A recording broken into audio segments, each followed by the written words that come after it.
Hello, everyone. This is Slatter with GTA Sports, and welcome to another edition of GTA's ISO Mode.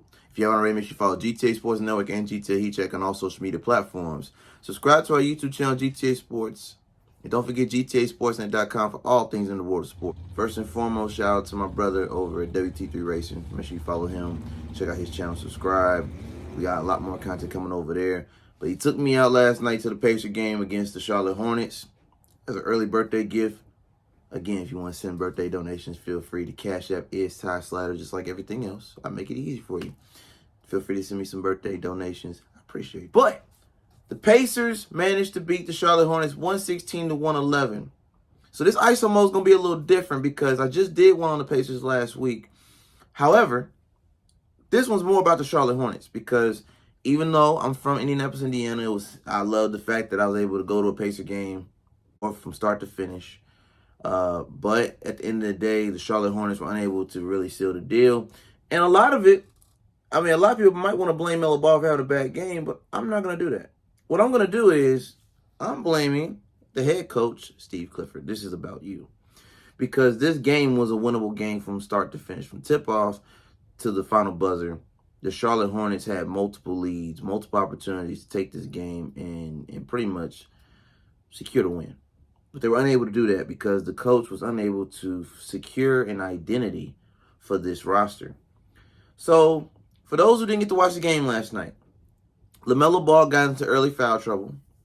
And if you know how basketball works, particularly in the NBA, once you get 2 fouls within the first quarter or going into the second quarter, you're getting benched.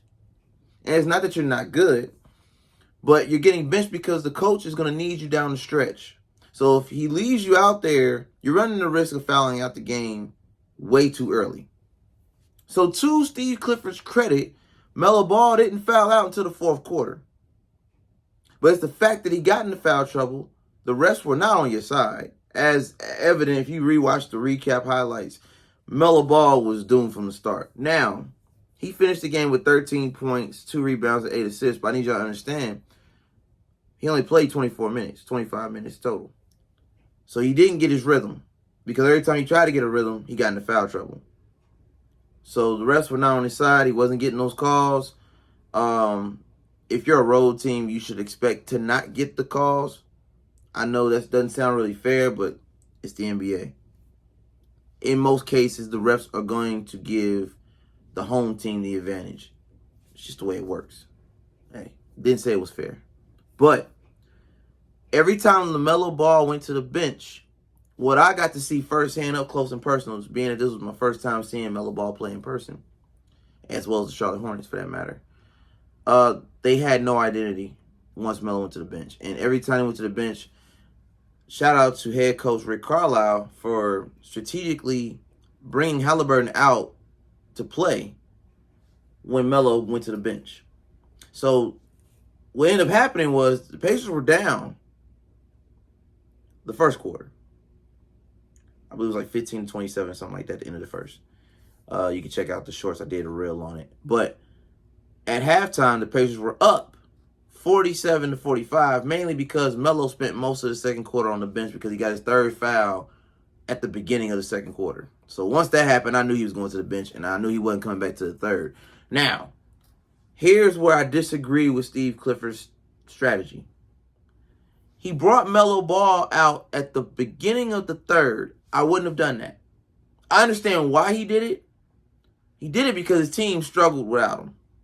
He was obviously the scoring leader of the team. No disrespect to Terry Rozier, who was a very close second. He did what he could. Jalen McDaniels. Even Mason Plumlee had a solid game as a big. Something you don't see very often. But when you got Dennis Smith Jr. and Cody Martin underperforming at the guard position, leaving Terry and LaMelo to pretty much carry the load of the offense, and Terry is hot or cold. Super hot, super cold. Really no in between. I would have left Melo on the bench a little bit longer. I understand why he didn't. He kind of felt like he had no choice but to play him. And I understand it. I understand to a degree. But that doesn't mean it was the best move. What happened was it ended up causing Melo to not only disrupt the rhythm that the bench and role players were trying to get going, but were unable to. P.J. Washington had a good game too, by the way. Let me not forget to shout him out. 22 points, 5 and 3, playing 36 minutes. I mean, that's a solid game for you. He ended up getting in foul trouble again, sooner than expected, and ultimately it ruined his rhythm. He started getting frustration fouls. He got teed up. He argued with the ref. It was just a terrible atmosphere for the Hornets because they lacked the identity and the leadership. Once Melo went to the bench, and of course in the fourth he ultimately fouled out because he tried to intentionally foul and it backfired. Pacers did what they had to do. Once they saw Melo in foul trouble, they saw blood in the water like sharks, and they took over the game. Which is what they needed to do because the Pacers shouldn't have lost to the Hornets anyway. The Hornets are having a god awful season, and the Pacers are on the other side of the coin. So let me give my credit to where credit is due. Buddy Hield, 21 points, 31 minutes, solid from three. There's a reason why he's the leading 3-point shooter in the league right now. He's definitely top 3, if he's not the leader right now. But he's definitely up there with the Steph Curry and Damian Lillards of the league. Aaron Naismith did his thing, 15 points, 6 rebounds, 2 assists. Halliburton did his thing with 16 points, 13 assists, 5 rebounds, 35 minutes in the game. Electric. Every time he was on the court, he did his thing. Ben Mathurin, he had a rough game. Which is rare for him. He's usually way better than that. So, but I can see he played decent minutes, but he wasn't able to produce as well as he usually does. Coming off the bench, T.J. McConnell struggled. Jalen Smith kind of struggled. He had some good moments, some spurts, but really the heroes of the game, Buddy Hield, Naismith, and Myles Turner, of course, led the team with 29 points, 9 rebounds, and the blocking. Damn, I mean, the blocks was amazing. So no qualms there. Now let's break down the team stats real quick before we wrap this recap up for you. Of course, the Pacers led in blocks, 7 blocks to 4. The Pacers had 14 steals to their 8. They had less turnovers, 16 to 18. They had about the same amount of points in the paint, 46 to 48. And again, they had less fouls, 22 to 26. About the same amount of assists because Melo Ball was doing his thing as well as Halliburton. It was definitely a battle of the guards. But yeah, overall, it was about an even match. The Pacers played down to their competition in this game, in my opinion.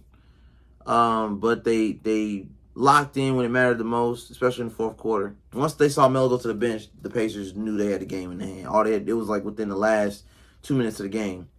And they locked in, sealed the deal. Myles had a crucial block on Mason Plumlee at the end that really could have sent the game into overtime. Some would say it was a foul call that wasn't called. I slightly disagree, being that I was at the game. I was able to see the angle. I don't think it was a foul call. I think it was evenly called on that part of the game. Towards the end, they let him play. Great block by Myles Turner in the clutch. And the free throws were made. Naismith did his thing at the free throw line in the clutch. And the Pacers did what they had to do to get it done. When it comes to the Charlotte Hornets, though, they're 11-30, while the Pacers are 23-18. So again, the Pacers are overachieving. They were only supposed to win 21 games this whole season. Yet here we are, approaching All-Star break, and they are in the playoff picture. Ladies and gentlemen, the Indiana Pacers, as standing currently, are number 6 in the East. Congratulations to the Indiana Pacers. And we will be keeping you updated on their progress, again, because this team wasn't expected to get this far, so we got to make sure that the underdogs stay on top, because that's what GTA Sports is all about. And this has been a special recap edition of GTA's ISO Mode. Make sure you follow me at Slatter, all social media platforms. Follow us at GTA Sports Network, GTA Heat Check. Don't forget to like, comment, and subscribe to GTA Sports on the YouTube.